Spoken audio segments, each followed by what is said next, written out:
의사소통 능력 함께 살펴보도록 하겠습니다.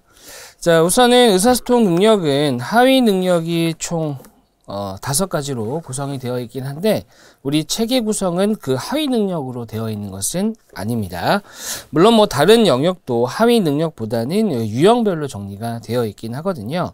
일단은 의사소통 능력이다 라고 하면은 총 하위 능력 5가지 중에 대표적으로 4가지 정도가 나오게 되는데 우리 교재에서는 그 중에서도 2가지 정도 시험에 나오는 유형 2가지 정도를 좀 추려놨습니다.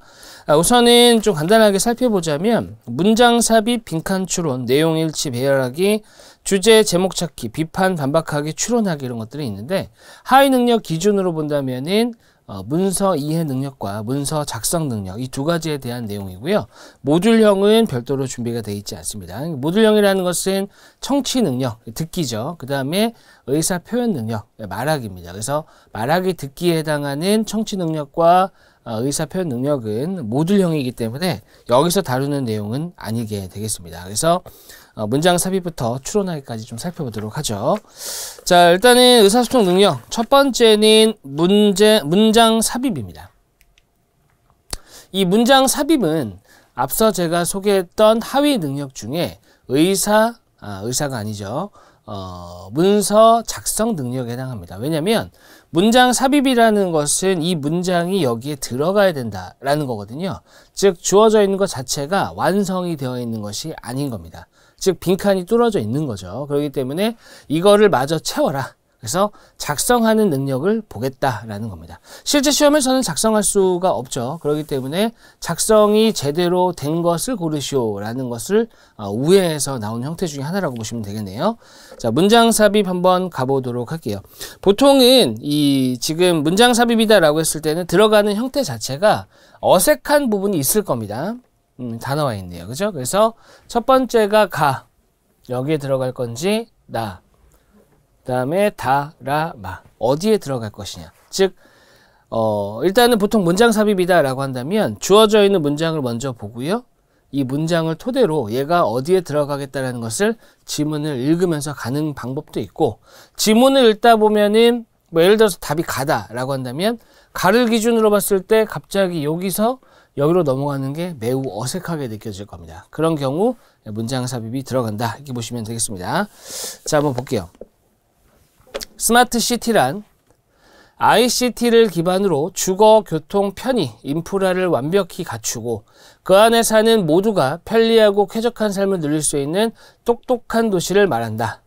최근 세계 각국에서는 일단은 가 이전을 보시게 되면 스마트 시티라는 것에 대한 어떤 정의가 나와 있는 겁니다. 그죠? 보통은 첫 번째 문장, 첫 번째 문단에서 주로 다루는 내용이 되겠습니다. 자, 그 다음에 최근 세계 각국에서는 각종 도시 문제를 해결하고자 어색하지 않죠. 삶의 질을 개선할 수 있는 지속 가능한 도시 발전 모델로 스마트 시티를 주목하고 있다. 자, 그리고 나서 특히 그랬습니다. 특히는 강조할 때 쓰는 것인데 일단은 주목하고 있다. 특히. 이 특히라는 것이 앞에 있는 내용에 대한 강조라면은 문제가 없는 겁니다.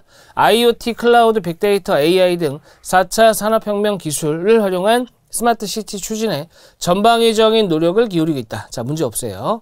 그 다음에 K사는 행정 중심 복합 도시 전체를 스마트 시티로 조성하고자 다양한 시민 체감형 서비스를 도입하고 있으며 특히 세종 합강리 일원 2.7km 면적을 스마트 시티 국가 시범도시로 조성하고 있다. 일단은 글이라는 게 그렇습니다. 갑작스러운 건 없어요. 무슨 얘기냐면 지금 K사에 대해서 뭔가 나올 만한 근거가 없는데 갑자기 K사가 훅 튀어나왔죠. 그렇죠? K사가 나올 수 있는 명분을 제시를 좀 해줘야 됩니다. 다음에 보시게 되면은 이에 발맞춰 K사는 나오죠. 이에 발맞춰 K사는 역시 해외 산업 지속 확대, 남북 협력 사업 수행 등과 함께 스마트 시티를 주요 미래 사업 분야로 정했다. 그리고 나서 어떻게 하는 거예요? K사는 행정 중심 복합도시 전체를 스마트 시티로 조성하고자, 즉 K사가 나올 명분을 제시하는 거죠. 이러이러해서 K사가 나왔고 K사는 이런 걸 하겠다. 이렇게 들어가는 거죠. 그렇기 때문에 들어가는 것은 다가 적절하게 보일 것 같습니다. 됐죠? 갑작스럽게 튀어나오는 건 없어요. 뭔가 명분이 있어야 되거든요. 그걸 기준으로 보시면은 자, 어렵지 않게 3번 다를 고를 수 있겠네요. 나머지는 이어지는 내용이니까 한번 살펴보시길 바랍니다. 자, 다음 넘어가서 실전 예제 5번을 보실 건데 이 5번이 좀 많이 어렵더라고요. 내용 자체가. 이 어려운 지문 사실 저도 책을 많이 읽으려고 노력은 하는데 이 책 중에서도 좀 어려운 책들이 있어요. 읽다 보면은 무슨 말을 하는 거지? 되게 쉬운 글만 보다가 쉬운 글이라는 것은 뭐예요? 뭐 신문 기사, 그죠? 소설 이런 것들은 쉬워요, 책이. 근데 어떤 이 글쓴이가 하고자 하는 메시지가 조금은 어려운 내용으로 전달되는 경우에는 이게 뭐지? 이런 게 있거든요. 근데 결과적으로 우리가 풀 수 있는 수준 한에서라고 한다면 답을 낼 수 있는 형태이긴 해야 됩니다. 갑작스러운 건 없어요. 뭐든지. 자, 그렇기 때문에 그런 부분 살펴보기로 하고요. 일단은 가부터 다에 들어갈 문장을 보기에서 골라 바르게 연결한 것은 그랬는데 일단은 가가 가나 다. 가 이전에 글이 조금 앞에 있네요. 그 다음에 나가 나오고 그 다음에 다가 나오는 구조입니다. 자, 한번 가볼게요. 일단 답을 고른다고 생각하시면 됩니다. 이거를 완벽하게 무언가 이런 말이구나 이해하려고 들지 마시고 이 말이 들어가면은 되긴 하겠다 이런 식으로 가셔야 돼요. 근대와 현대가 이어지는 지점에서 많은 사상가들은 지식과 이해가 인간의 삶에 미치는 영향 그리고 그것이 형성되는 과정을 포착하려고 노력했다. 그러한 입장들은 여러 가지가 있겠지만 그중 3가지 정도를 소개하고자 한다. 첫 번째 입장은 다음과 같이 말한다. 진보적 사유라는 모르겠어요 뭔지. 가장 포괄적인 의미에서 계몽입니다. 계몽에 대한 얘기를 하는 거고 예로부터 공포를 몰아내고 인간을 주인으로 세운다는 목표를 추구해왔다. 그러나 역접입니다. 완전히 계몽된 지구에는 재앙만이 승리를 구가하고 있다. 일부러 그러는 것 같아요. 어려운 말만. 인간은 더 이상 알지 못하는 것이 없다고 느낄 때 무서울 것이 없다고 생각한다. 이러한 생각이 신화와 계몽주의의 성격을 규정한다. 신화가 죽은 것을 산 것과 동일시한다면 계몽은 산 것을 죽은 것과 동일시한다. 계몽주의는 신화적 삶이 더욱더 철저하게 이루어진 것이다. 계몽주의의 최종적 산물인 실증주의의 순수한 내재성은 보편적 금기에 불과하다. 말이 좀 어려워요. 그리고 이제 계몽하고 신화에 대해서 꼭 언뜻 보면 말장난 같은데 산 것을 죽은 것과 일치하냐 죽은 것을 산 것과 일치하냐. 뭔 차이인지는 모르겠지만 자 그래도 그런 말이 있구나. 결과적으로는 계몽에 대한 얘기를 하는 거고요. 그럼 우리는 기역, 니은, 디귿 중에 가에 들어가는 걸 찾아야 되는데 기역 이게 제가 말씀드리지만 갑작스러운 건 없습니다. 기역 이해는 어디까지나 시간과 역사 속에 간 역사에 대한 내용이 없었어요. 그죠? 애초부터. 그 다음에 니은 바로 이 권력을 포기할 경우에만 권력에 대한 내용이 있었나요? 없었죠.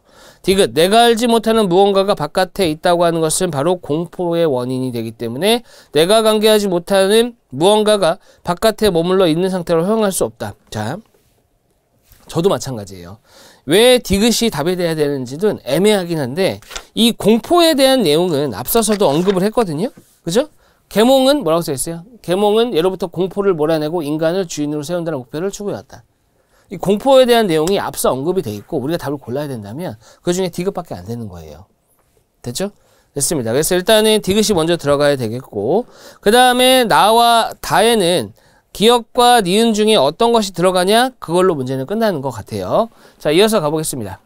두 번째 입장은 다음과 같이 말한다. 인간의 이해라는 것은 인간의 현 존재의 사실성, 즉 우리가 처해 있는 역사적 상황과 문화적 전통의 근원적인 제약 속에 있는 현 존재가 부단히 미래의 가능성으로 기획하여 나아가는 자기 이해이다.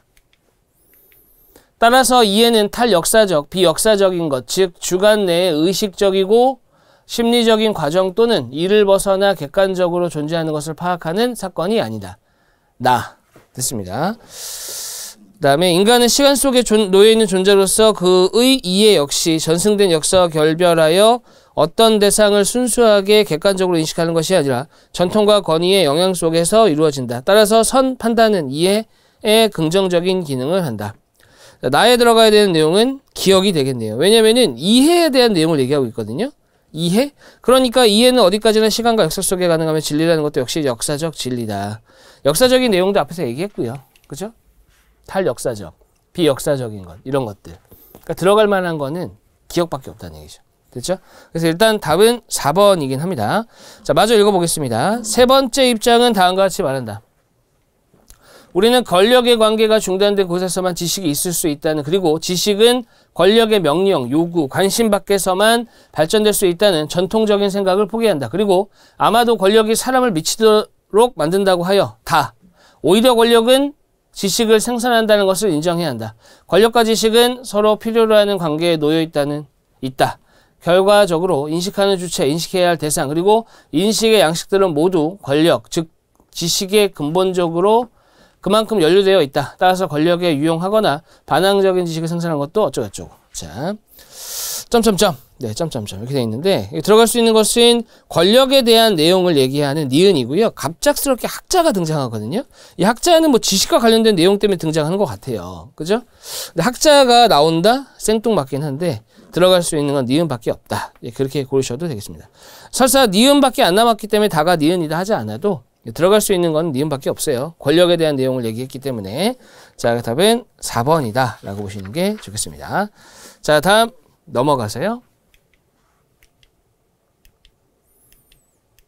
빈칸 추론 가보겠습니다. 이 빈칸 추론도 뭐예요? 역시 문서 작성 능력입니다. 그래서 빈칸 추론에 해당하는 것은 문장 삽입과 거의 비슷하죠. 거의 비슷합니다.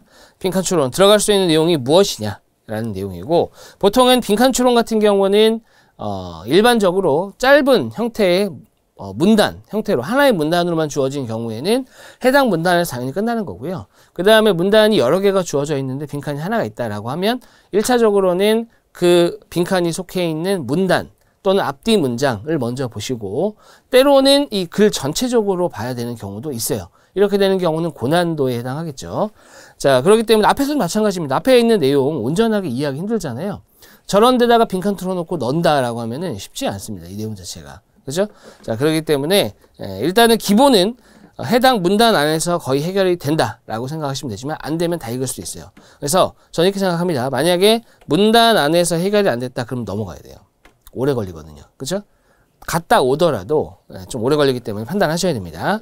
자, 빈칸 추론 한번 가보죠. 문서 작성 능력 중에 하나다. 다음 글에 빈칸에 들어갈 내용으로 가장 적절한 것은 그랬습니다. 일단은 경기적 실업이란 정의가 나오죠. 첫 번째 등장할 때 나오는 거고요. 침체의 영향으로 기업 활동이 위축되고 이로 인해 노동에 대한 수요가 감소하여 고용량입니다. 고용량이 줄어들어 발생하는 실업이다. 자, 노동에 대한 수요가 감소했대요. 그러니까 당연히 뽑는 사람이 줄었겠죠. 그래서 실업이 되는 겁니다. 그러니까 뽑는 사람이 주는데 그 원인이 노동에 대한 수요가 줄었기 때문이에요. 다시 말해 경기적 실업은 노동시장에서 노동의 수요와 공급이 균형을 이루고 있는 상태라고 가정할 때 경기가 침체되어 물가가 하락하게 되면, 물가가 하락하게 되죠? 그죠? 그러면 이게 불경기인 거예요. 불경기. 그죠? 경기가 안 좋은 겁니다. 그러면은 불경기일수록 채용을 더 많이 하나요? 뭐 정부 입장에서는 그럴 수도 있죠. 어떻게든 실업률을 낮추기 위해서 어떤 공공기관이라든지 아니면은 뭐 인턴이라든지 아니면은 단기 일자리라든지 이런 것들을 최대한 만들려고 노력을 할 겁니다. 그죠? 자, 그랬을 때 들어가고요. 경기적 실업은 다른 종류의 실업에 비해 생산량 측면에서 경제적으로 큰 손실을 발생할 수 있게. 자, 뒤에 있는 내용은 됐습니다. 뒤에 있는 내용은 상관없는 내용 같고요. 들어가야 되는 내용은 기업의 생산량을 줄이게 되고 아니면 늘리게 되고 중에 하나예요. 그렇죠? 그러면 경기가 침체되면 기업은 생산량을 늘리나요? 이건 상식선인 것 같긴 한데 생산량이 줄어들겠죠. 왜냐하면 수요가 줄기 때문에. 맞죠? 그럼 생산량을 줄이게 되고가 먼저 들어가고요. 그 다음에 노동에 대한 공급이 발생하는 건가? 아니면은 수요가 감소하게 되는 것인가? 수요가 증가하는 것인가? 이 셋 중에 하나가 답이 되고요. 당연히 생산량이 줄니까 앞에 나와 있는 그대로입니다. 노동에 대한 수요가 감소하는 거예요. 생산량이 줄어드는데 노동에 대한 공급이 감소하나요? 노동에 대한 공급은 감소하지 않아요. 그죠? 노동에 대한 것은 일정한 겁니다. 뽑는 게 줄어드는 거죠. 그죠?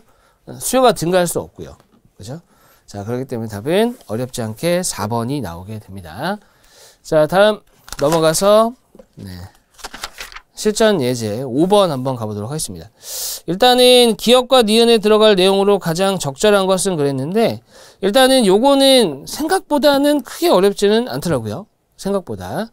자, 일단은 어렵다라고 체크가 되어 있긴 한데 한번 해보시죠. 한번 가볼게요. 일단은 기역과 니은은 마지막에 등장합니다. 마지막에. 그죠? 마지막에 등장하고요. 한번 가보겠습니다.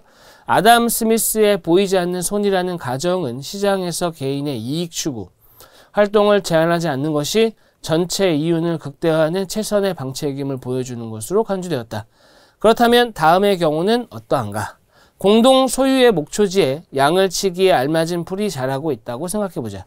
일정 넓이의 목초지에 방목할 수 있는 가축 두수에는 일정한 한계가 있기 마련이다. 즉 수용 한계라는 것이 존재하는 겁니다.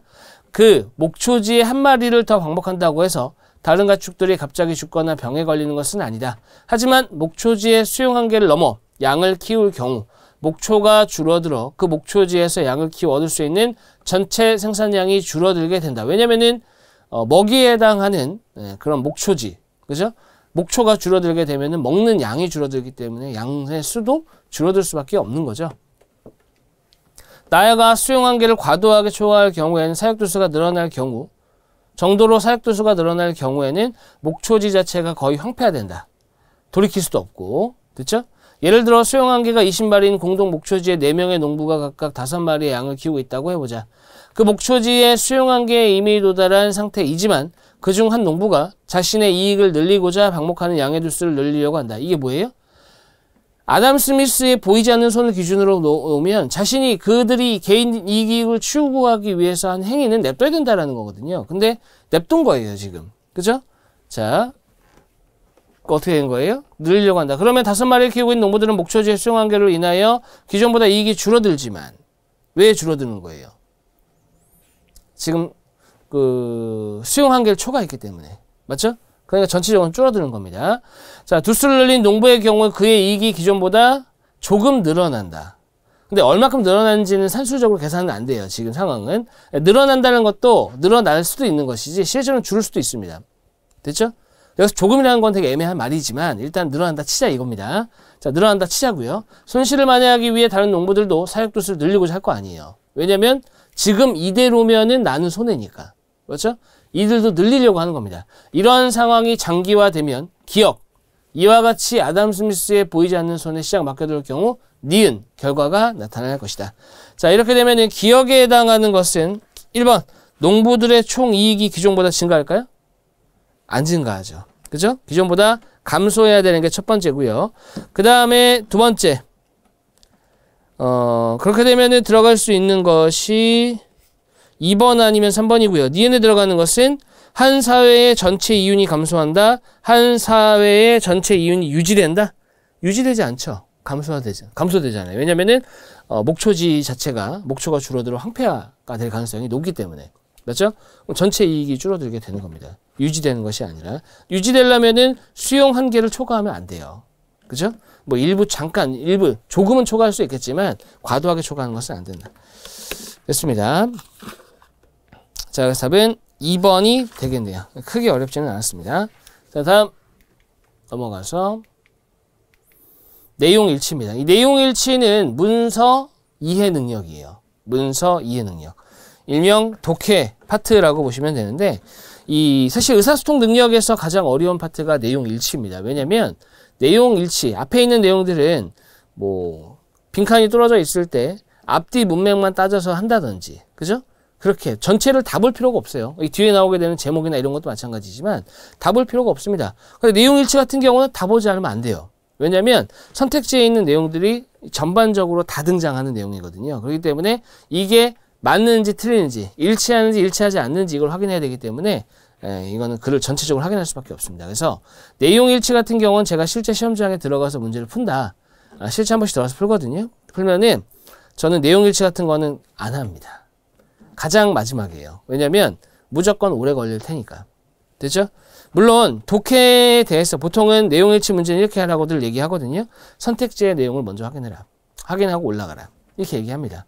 근데 참 이상하게도 선택지에 있는 내용을 확인하면 그 내용이 글을 읽는 동안 생각이 나나요? 안 나더라고요, 저는.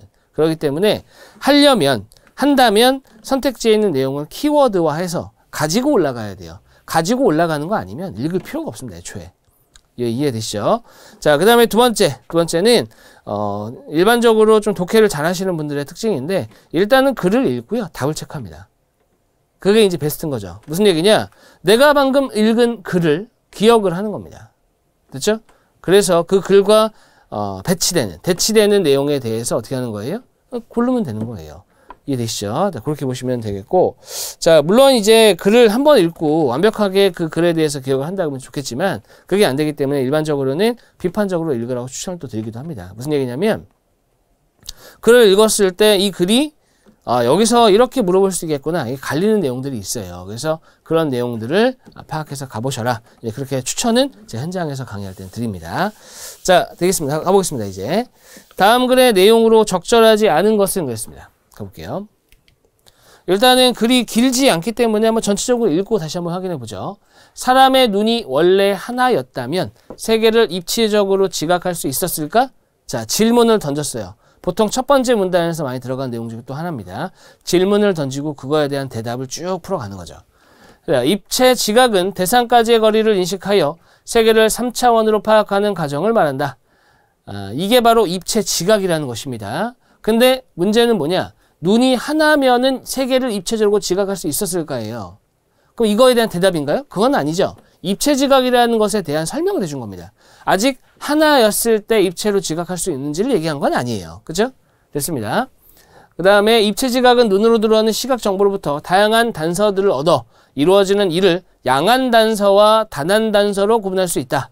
양한 단서는 양쪽 눈이 함께 작용하여 얻어지는 것으로 양쪽 눈에서 보내오는 시차가 있는 유사한 상이 대표적이다. 시차. 단한 단서는 한쪽 눈으로 얻을 수 있는 것인데 사람은 단한 단서만으로도 이전의 경험으로부터 추론에 의하여 세계를 3차원으로 인식할 수 있다. 자, 여기까지만 놓고 보면 이런 것 같아요. 경험에 의해서 단한 단서, 그러니까 눈, 쉽게 얘기해서 하나의 눈만으로죠. 하나의 눈, 한쪽 눈만으로도 입체를 지각할 수 있답니다. 됐죠? 하지만 애초에 좀 말이 이상하겠지만 애초에 눈이 하나예요. 즉 애초에 눈 하나가 실명된 상태로 태어났다. 그러니까 이 눈으로 본 적이 없다. 경험이 없다. 그러면 어떻게 되는 거예요? 안 되는 겁니다. 여기까지 놓고 보면. 왜냐하면 경험에 의해서 입체를 지각할 수 있다고 그랬거든요. 경험하지 못했다면 입체가 지각이 안 돼요. 입체 지각이라는 것은 시차를 통해서 가는 거거든요. 맞죠? 이해되셨죠? 자, 그렇게 볼 수 있을 것 같아요. 자, 그 다음에 망막에 맺히는 상은 2차원이지만 그들 상 사이의 깊이의 차이를 인식하게 해주는 다양한 실마리를 통해 입체 지각이 이루어진다. 자, 보연 설명이고요. 동일한 물체의 크기가 다르게 시야에 들어오면 우리는 더 큰 시각을 가진 쪽에 더 가까이 있다고 인식한다. 이렇게 물체의 상대적 크기는 대표적인 양한 단한 단서이다. 또 다른 단한 단서로는 직선 원근. 잠시만요. 일단은 단한 단서에 대해서 상대적 크기, 그 다음에 직선 원근, 그 다음에 자 좁은 쪽으로 넓은 쪽으로 멀리 있다 인식한다. 또 하나에 세 개나 있네요. 결 기울기. 그죠? 같은 대상이 집단적으로 어떤 면에 분포할 때 시야에 동시에 나타나는 대상의 들의 연속적인 크기 변화로 얻어진다라고 했습니다. 그래서 단한 단서가 세 개나 있네요. 첫 번째는 상대적 크기, 직선 원근, 결 기울기. 자, 이러면 크기를 인식할 수 있다. 그 다음에 멀리 입체가 가능하겠네요. 이렇게 되면. 그죠? 가능한 거네요. 결 기울기. 같은 대상이 집단적으로 여러 면에 분포할 때 시야에 동시에 나타나는. 오케이. 자, 세 개입니다. 세 개.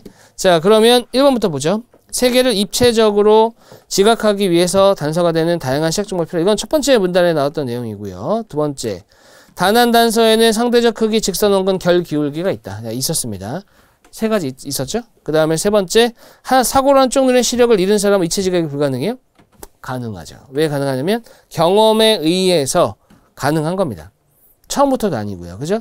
자, 그래서 3번 틀렸습니다. 3번이 답이고요. 대상까지의 거리를 인식할 수 있어야 세계를 입체적으로 지각할 수 있죠. 맞습니다. 5번 들판에 만발한 꽃을 보면 앞쪽은 꽃이 크고 뒤쪽으로 가면서 작아지는 것처럼 보인다. 자, 이건 앞에 있는 게 더 크고 뒤에 있는 게 더 작은 형태라고 보시면 되겠네요. 됐습니다. 그래서 3번이 답이 됩니다. 크게 어렵지는 않았고요. 자, 그 다음에 넘어가서 실전 예제 2번 적절하지 않은 것을 고르시오. 자, 이것도 역시 나와 있는데요. 요거는 제가 한번 봤는데 이 글에 대한 전반적인 이해만 있으면 사실 크게 어렵지 않게 풀 수 있는 문제가 되겠습니다. 이 선택지를 먼저 봐도 답이 없어요. 왜냐면 이 말이 뭐지? 생전 처음 보는 말이거든요. 그렇기 때문에 글을 읽고 정리를 잘 할 필요가 있습니다. 정리만 잘 되면은 할만합니다. 자, 가볼게요. 1678년 영의정 허적의 제의로 상평통보가 주조 발행되어 널리 유통된 이유는 다음과 같다. 첫째, 국내적으로 조정이 운영하는 수공업이 쇠퇴하고 민간이 운영하는 수공업이 발전함으로써 국내 시장의 상품 교류가 확대되고 1645년 회령 지방을 시초로 국경 무역이 활발해짐에 따라 화폐의 필요성이 제기되었기 때문이다. 둘째, 임진왜란 이후 국가 재정이 궁핍하였으나 재정 지출은 계속해서 증가함에 따라 재원 마련의 필요성이 있었기 때문이다. 그래서 화폐를 발행한 거예요. 계속. 됐죠? 최근에 전 세계적으로 벌어지고 있는 이슈와 동일하죠? 우리나라뿐만 아니라 뭐 미국이든 어디든 뭐 일본이든 간에 이게 쓸 돈이 많으니까 어떻게 하는 거예요? 계속 화폐 발행하는 거예요. 그러니까 시중에 돈이 많아지는 거죠. 그렇죠? 그 얘기가 똑같습니다. 그렇게 이해하시면 되고요. 1678년에 발행된 상평통보는 초주 단자전이라 불리는데 상평통보를 1678년에 발행된 것을 초주 단자전이라고 하나 봐요. 상평통보 1문, 개라고 보시면 됩니다. 중량은 1.2푼, 무게는 뭔지 모르겠지만 일단 1.2푼이고요. 화폐의 가치는 은 한 냥을 기준으로 400문입니다. 400문. 자, 이게 1678년. 그 다음에 1년 뒤인 1679년 조정은 상평통보의 규격을 변경했어요. 초주 단자전을 대신하여 당이전 또는 절이전이라는 대형전을 주조 발행했는데 중량은 이전 5푼이었고 은 한 냥에 대한 공인교환율도 100문으로 변경했다. 즉 무게는 무거워지고 그 다음에 가치 자체는 화폐에 대한 가치 자체는 올라갔죠. 그죠? 이해되셨죠? 크기도 커지고 무게도 무거워지고 크기는 모르겠어요. 크기라고는 안 했고 무게가 일단 무거워진 겁니다. 왜냐하면 1.2푼에서 2.5푼이 됐으니까 일단 2배 이상 된 거 아니에요. 그죠? 그리고 교환율도 400문이었는데 100문으로 그죠? 100문. 100개면은 은 한 냥을 살 수 있었다. 됐죠? 다음 1678년부터 1680년까지 상평통보 주재 발행량은 약 6만 관으로 추정되고 있다. 당이전의 화폐 가치는 처음에는 제대로 유지되었지만 조정이 부족한 재원을 마련하기 위해 발행을 증대하면서 1689년에 이르러서는 은 한 냥이 당이전 400에서 800문이 될 정도로 그 가치가 폭락했다. 원래 뭐였어요? 100문이었죠. 당이전은 100문이에요. 초주 단자전은 400문이었는데 지금 당이전 같은 경우는 무게를 올리면서 100문으로 맞춰놨단 말이죠. 근데 그게 어떻게 했다는 거예요? 400에서 800문 왔다 갔다 했나 봐요. 됐죠? 정도로 가치가 폭락했다. 81년부터 89년까지 상평통보 주조 발행량은 약 17만 관이었다. 잠시만요. 일단은 81년부터 89년까지가 17만 관인데 지금 78년부터 1680년까지 6만 관이거든요. 이렇게 되면 23만 관입니다. 그죠? 총 발행량. 이런 것들을 보면서 읽어야 돼요. 판단하시면서 읽어야 된다는 얘기죠. 괜히 나오지 않고요. 그 선택지에서 물어보는 것들도 아무거나 막 물어보는 게 아니라 의미 있는 것들을 많이 물어봐요. 일반적으로. 그 다음에 시간이 좀 흘러서 1752년 훈련도감, 어영청, 금이영 등 중앙의 3개 군사부서와 지방의 통영에서도 중형 상평통보를 주조 발행하도록 하였다. 중형 상평통보의 액면 가치는 당이전과 동일하지만 중량이 1.7푼 줄었네요. 당이전보다 줄어들고 크기도 축소되었다. 액면 가치는 동일했다. 그럼 요거는 좀 따져봐야 됩니다. 왜 따져봐야 되냐면은 이 당시에 당이전의 가치가 얼마인지는 모르겠어요. 그죠? 가치가 얼마인지 모르기 때문에 이건 안 나온 겁니다. 그러니까 무게는 나왔어요. 그죠?